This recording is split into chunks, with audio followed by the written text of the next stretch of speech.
Wie kann ein Hund stärker sein als der Tod? In einem abgelegenen Tal, umgeben von dunklen Wäldern und hohen Hügeln, lag ein kleines Dorf. Es war ein friedlicher Ort, doch in den Nächten schien etwas Unsichtbares über den Häusern zu schweben. Die Alten erzählten von einem Fluch, der seit Jahrhunderten auf den Wäldern ruhte. Es hieß, dass in der Tiefe der Bäume Schatten lauerten, die nicht von dieser Welt waren. Niemand wagte es, nach Sonnenuntergang hinauszugehen. Inmitten dieses Dorfes lebte ein Hund, ein deutscher Schäferhund mit dem Namen Alo. Alo war kein gewöhnlicher Hund.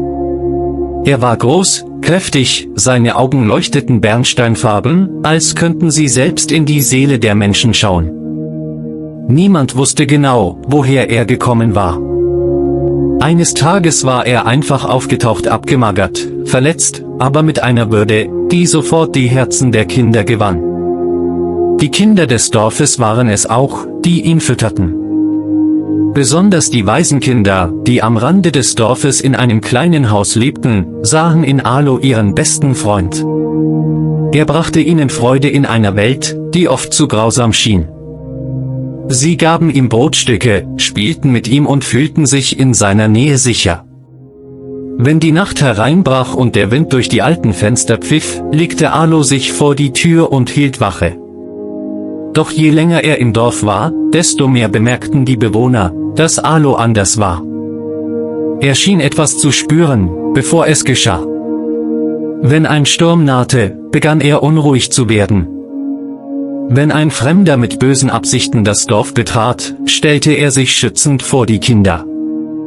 Und wenn die Schatten in der Ferne heulten, antwortete Alo mit einem Bellen, das die Dunkelheit zurückdrängte. Eines Abends, als der Vollmond wie eine silberne Scheibe über den Hügeln hing, geschah etwas, das das Leben im Dorf für immer verändern sollte.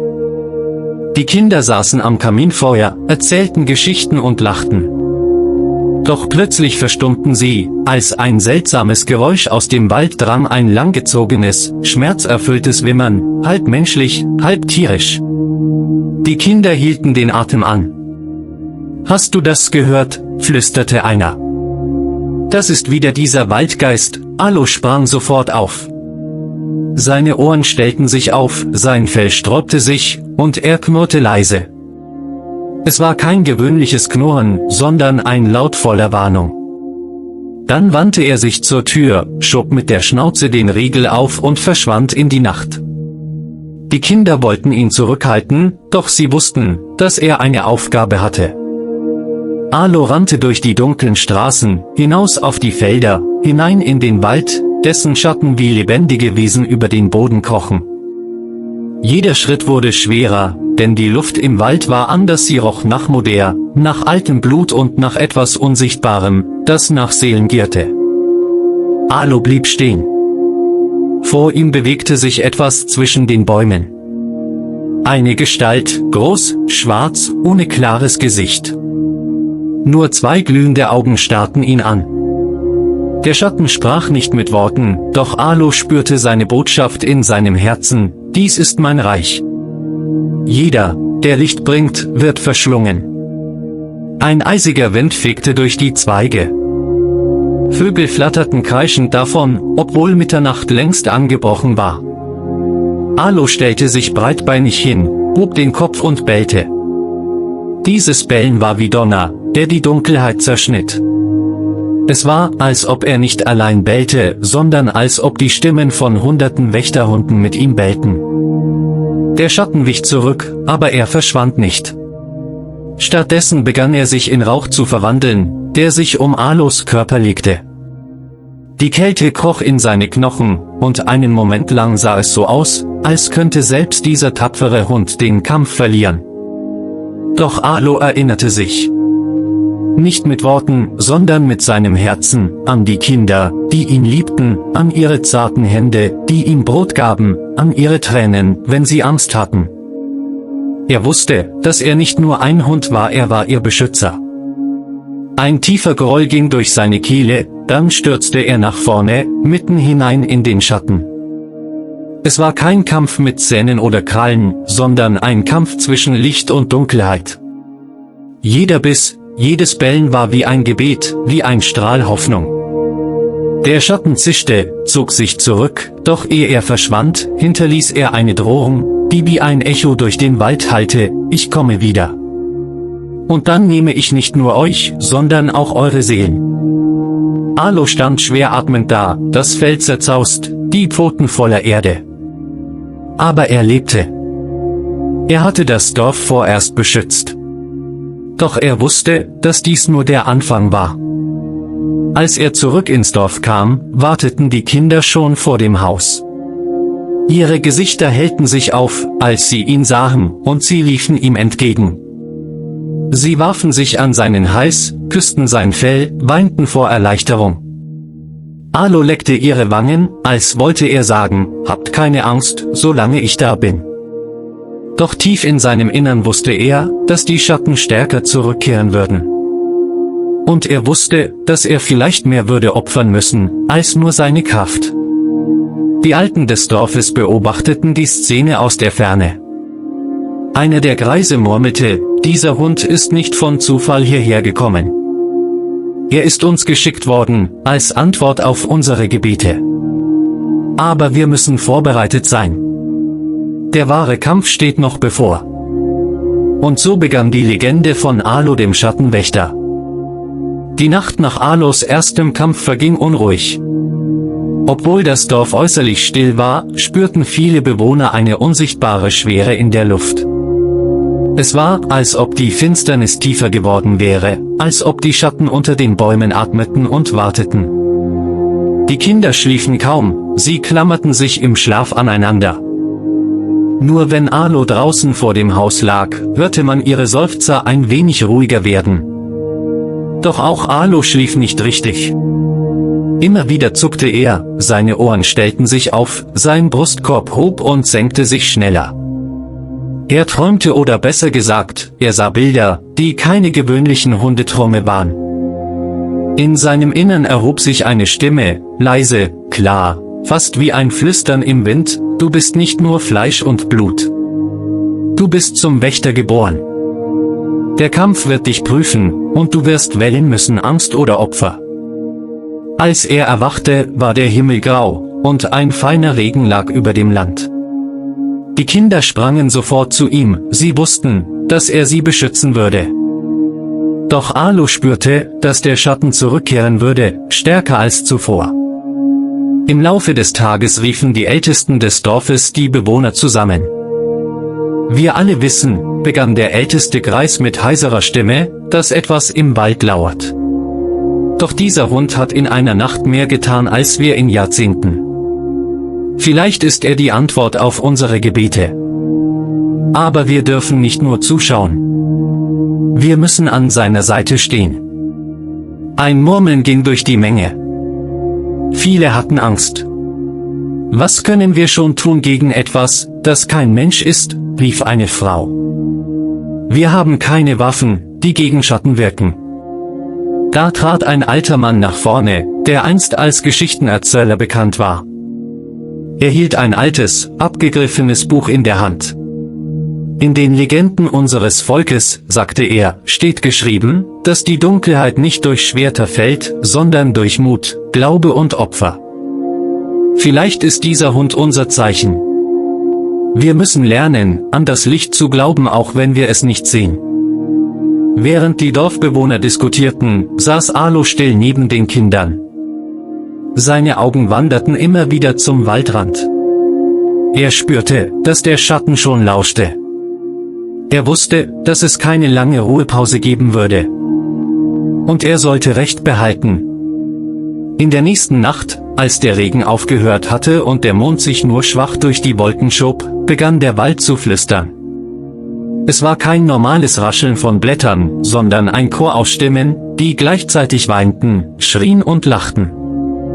Die Luft wurde eiskalt, und ein Nebel schlich sich bis an die Häuser des Dorfes. Die Kinder wachten schreiend auf. Es ist wieder da, rief eines. Arlo sprang sofort auf die Beine. Sein Fell stellte sich auf, seine Zähne blitzten im Mondlicht. Er bellte so laut, dass der Nebel für einen Moment zurückwich. Doch diesmal kam der Schatten nicht allein. Aus dem Wald traten Gestalten, geformt aus Rauch und Schwärze. Ihre Körper hatten keine klaren Grenzen, doch ihre Augen glühten rot. Sie bewegten sich langsam, als hätten sie keine Eile, sicher, dass niemand sie aufhalten könnte. Die Dorfbewohner rannten voller Panik in ihre Häuser. Nur wenige blieben draußen, zitternd, unfähig, sich zu bewegen. Alo stellte sich zwischen die Kinder und die Schatten. Ein tiefes Knurren grollte in seiner Kehle, wie Donner, der aus der Erde selbst kam. Die Schatten stoppten. Einer von ihnen, größer als die anderen, beugte sich nach vorne. Seine Stimme war wie ein Kratzen auf Stein: Hund aus Fleisch, warum stellst du dich uns entgegen? Dies ist nicht dein Krieg. Alo bellte, und in diesem Bellen lag eine Antwort, die auch die Menschen verstanden: Solange ich atme, werde ich die beschützen, die mir anvertraut sind. Die Schatten lachten. Es war ein schauriges, kaltes Lachen. Dann stirb mit ihnen, zischten sie. Der Kampf begann. Alo sprang vor, riss mit seinen Zähnen nach den Rauchgestalten. Jedes Mal, wenn er zubiss, schrie die Gestalt auf, als würde ihr ein Stück genommen. Doch je mehr er bekämpfte, desto mehr Schatten krochen aus dem Wald hervor. Es war, als ob der Wald selbst unendliche Armeen ausspuckte. Die Kinder schrien, die Erwachsenen schlugen verzweifelt mit Fackeln und Stöcken, doch es war Alo, der die Dunkelheit wirklich zurückdrängte. Mit jedem Bellen strahlte Licht aus seinem Maul, als sei er ein Gefäß von etwas Größerem, einer Kraft, die nicht von dieser Welt war. Plötzlich hörte man einen Schrei, nicht von den Schatten, sondern von einem Kind. Ein kleiner Junge war gestolpert, direkt auf den Nebel zu. Ehe jemand reagieren konnte, griff eine Rauchhand nach ihm. Der Junge schrie, sein Körper begann zu zittern, als ob ihm die Wärme entzogen würde. Alo reagierte schneller, als menschliche Augen folgen konnten. Er stürzte sich in den Nebel, packte das Kind am Hemd und riss es zurück. Doch die Rauchhand klammerte sich an seine Flanke.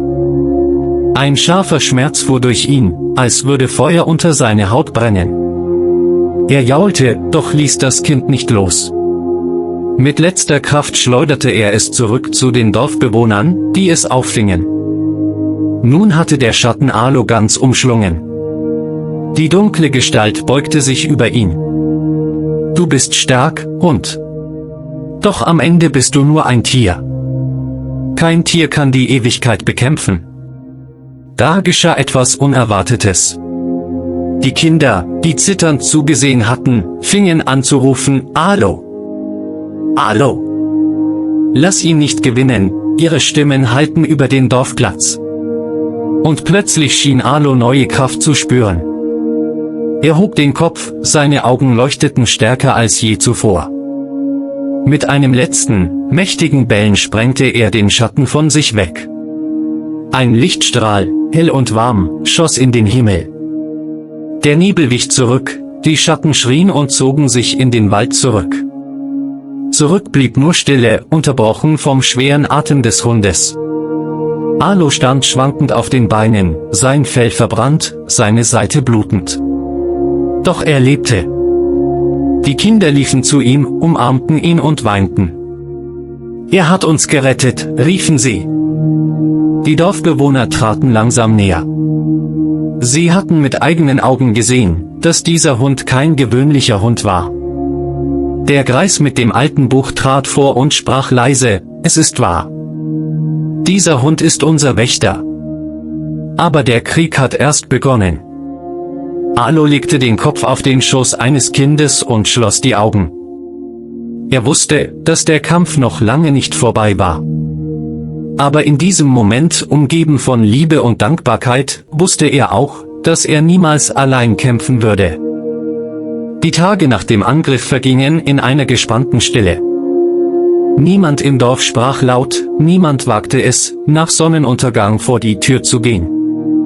Selbst die Kinder, die Alo vertrauten wie einem Bruder, hielten sich enger zusammen als zuvor. Doch trotz der Angst gab es auch etwas Neues: Hoffnung. Zum ersten Mal glaubten die Menschen, dass sie nicht völlig wehrlos waren. Arlo selbst aber trug die Spuren des Kampfes. Seine Flanke war noch immer von den Klauen des Schattens gezeichnet, das Fell verbrannt, die Haut wund. Doch er klagte nicht. Er lag vor dem Haus der Waisenkinder, sah mit wachsamen Augen auf das Dorf, und jeder, der ihn betrachtete, spürte, solange er da ist, sind wir nicht allein.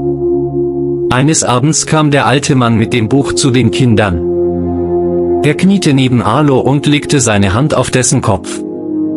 Dieser Hund, sagte er mit leiser Stimme, trägt mehr in sich, als wir verstehen. In den alten Schriften steht geschrieben, ein Wächter wird kommen, geboren aus Treue, stärker als Furcht, um Licht in das Dunkel zu bringen. Vielleicht war damit nicht ein Mensch gemeint, sondern er. Die Kinder nickten, als hätten sie es längst gewusst. Doch die Erwachsenen sahen sich unsicher an.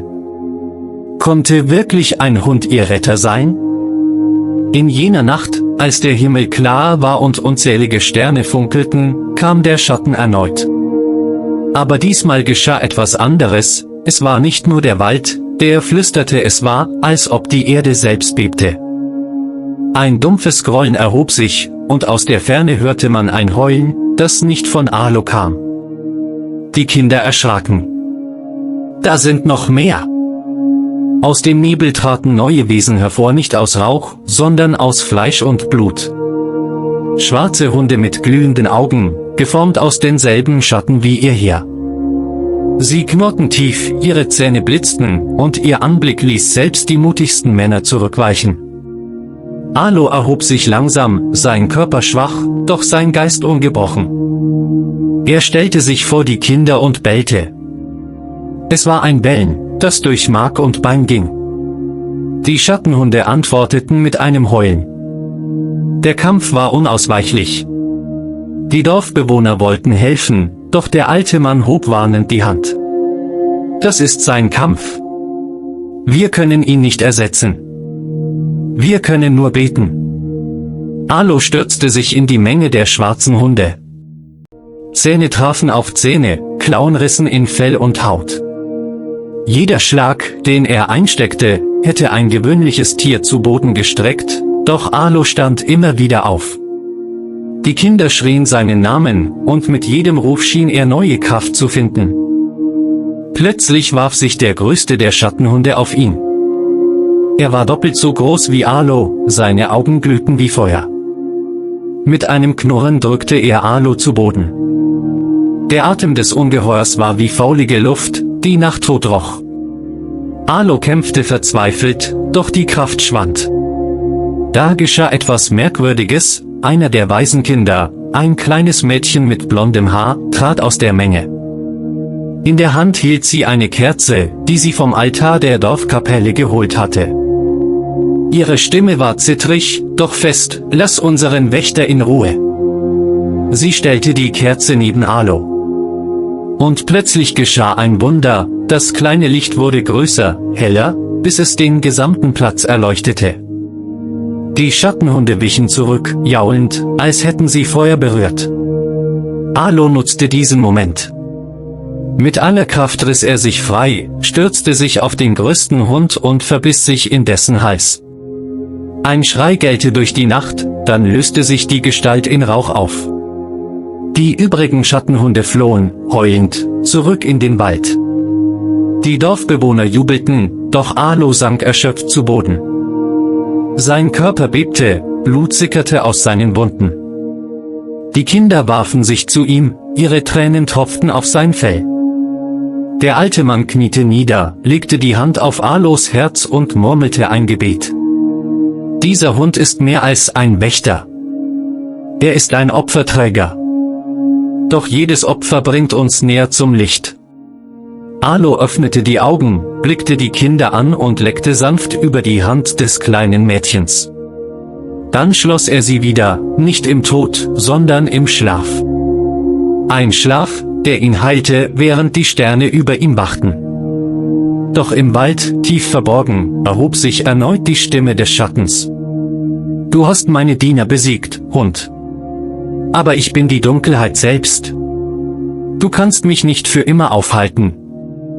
Bald wird deine Treue dein Untergang sein.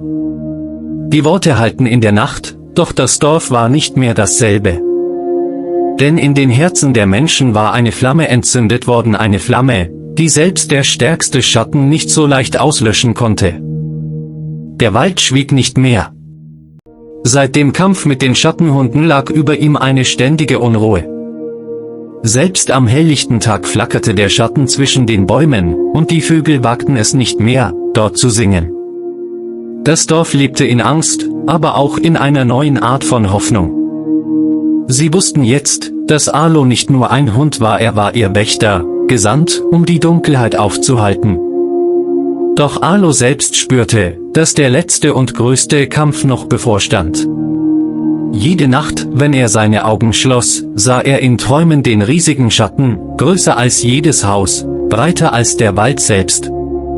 Er hörte seine Stimme, kalt und verhöhnend: Du kannst die Dunkelheit nicht besiegen. Du bist nur Treue in Fleisch und Treue bricht, wenn das Opfer zu groß wird. Die Tage vergingen. Die Dorfbewohner bauten Altäre, entzündeten Kerzen, beteten. Die Kinder blieben stets in Arlos Nähe, als könnten sie durch ihre Liebe seine Kraft nähern. Und tatsächlich heilten seine Wunden schneller, als man erwarten konnte. Aber seine Augen waren ernster geworden, tiefer, als ob er die Schwere der ganzen Welt trug. Dann kam die Nacht des Vollmondes. Ein Wind erhob sich, so stark, dass die Bäume stöhnten. Der Boden bebte, und der Himmel färbte sich schwarz, obwohl der Mond am Himmel stand. Aus dem Wald erhob sich ein Schrei, so laut und grausam, dass die Menschen in ihren Häusern die Ohren bedeckten. Es ist soweit, flüsterte der alte Mann mit dem Buch. Der Herr der Schatten kommt. Und er kam. Aus dem Herzen des Waldes erhob sich eine Gestalt, größer als jeder Turm, breiter als jeder Baum. Sein Körper bestand aus purem Rauch und Dunkelheit, seine Augen glühten wie Kohlen in der Nacht. Über dem Dorf breitete er seine Arme aus, und es war, als würde der Himmel selbst erstickt. Die Dorfbewohner schrien, viele fielen auf die Knie. Doch Arlo trat vor. Klein, im Vergleich zu dem Ungeheuer, und doch so mächtig in seiner Haltung, dass niemand wegsehen konnte. Sein Fell glänzte im Mondlicht, seine Augen brannten wie zwei Sterne. Der Schatten lachte. Es war ein Lachen, das die Erde erzittern ließ. Ein Hund will mich aufhalten? Du bist nichts. Ich habe Könige zerbrochen, Krieger vernichtet, Völker in Finsternis getaucht. Und du? Du bist nur ein Tier. Arlo bellte. Es war kein gewöhnliches Bellen. Es war ein Klang, der die Finsternis durchbrach, ein Ruf nach Licht, nach Hoffnung. Das Dorf hörte ihn und antwortete mit Gebeten, mit Schreien, mit Kerzen, die überall entzündet wurden. Der Schatten wurde wütend. Er trat vor, und mit einem Schlag seiner Hand stürzte eine Welle aus Dunkelheit über das Dorf. Die Menschen schrien, Kerzen erloschen, und für einen Moment schien alles verloren. Doch mitten in dieser Dunkelheit stand Arlo. Seine Gestalt begann zu leuchten, nicht durch Feuer, sondern durch Treue, durch Liebe, durch das Opfer, das er bereit war zu geben. Seine Augen funkelten, sein Atem wurde tiefer, und dann stürzte er sich nach vorne, direkt auf den Schatten. Es war, als ob Licht gegen Nacht kämpfte. Jeder Biss, jedes Bellen, jede Bewegung Arlos ließ Funken sprühen, die den Himmel erhellten. Der Schatten schrie, tobte, schlug ihn zu Boden, doch Arlo stand immer wieder auf.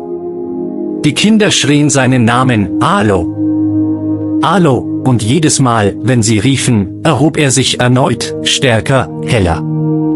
Doch der Schatten war gewaltig. Er packte Arlo, hob ihn hoch und knurrte, du kannst mich nicht töten. Du bist sterblich. In diesem Moment geschah etwas, das niemand erwartet hatte.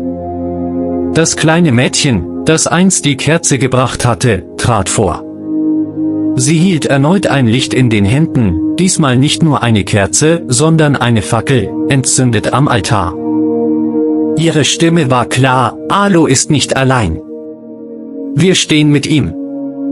Einer nach dem anderen traten die Dorfbewohner hinzu. Jeder hielt ein Licht.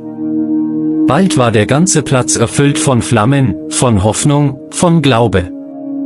Alo spürte diese Kraft. Sein Körper begann stärker zu leuchten, bis sein ganzes Wesen von Licht erfüllt war. Mit einem letzten, mächtigen Bellen stieß er sich frei und sprang direkt ins Herz des Schattens. Ein gleißendes Licht brach hervor, heller als 1000 Sonnen. Die Erde bebte, der Himmel donnerte, und der Schatten schrie ein letztes Mal, ehe er in sich zusammenfiel und sich in nichts auflöste. Dann war Stille. Der Wald war wieder dunkel, aber nicht mehr feindlich. Der Himmel war klar, die Sterne funkelten. Das Dorf war gerettet. Doch auf dem Boden lag Alo. Sein Körper war erschöpft, sein Fell verbrannt, sein Atem schwach. Die Kinder liefen zu ihm, Tränen in den Augen. »Bitte, geh nicht weg«, riefen sie. Alo öffnete langsam die Augen. Ein sanftes Leuchten lag in ihnen. Er leckte den Händen der Kinder, als wolle er sagen, ihr seid sicher. Ich habe meine Aufgabe erfüllt. Mit einem tiefen Atemzug legte er den Kopf nieder. Seine Augen schlossen sich, und sein Körper wurde still. Die Kinder weinten laut. Die Dorfbewohner standen schweigend, viele mit Tränen in den Augen. Der alte Mann mit dem Buch trat vor, seine Stimme bebte. Alo hat uns gezeigt, dass Treue stärker ist als Angst, dass Opfer größer ist als Macht, und dass selbst ein Hund zum Werkzeug des Lichts werden kann. Sie begruben Alo am Rand des Waldes, dort, wo er am meisten gekämpft hatte. Auf sein Grab stellten sie eine Statue aus Holz, die Gestalt eines treuen Hundes, mit erhobenem Kopf, die Augen auf den Himmel gerichtet.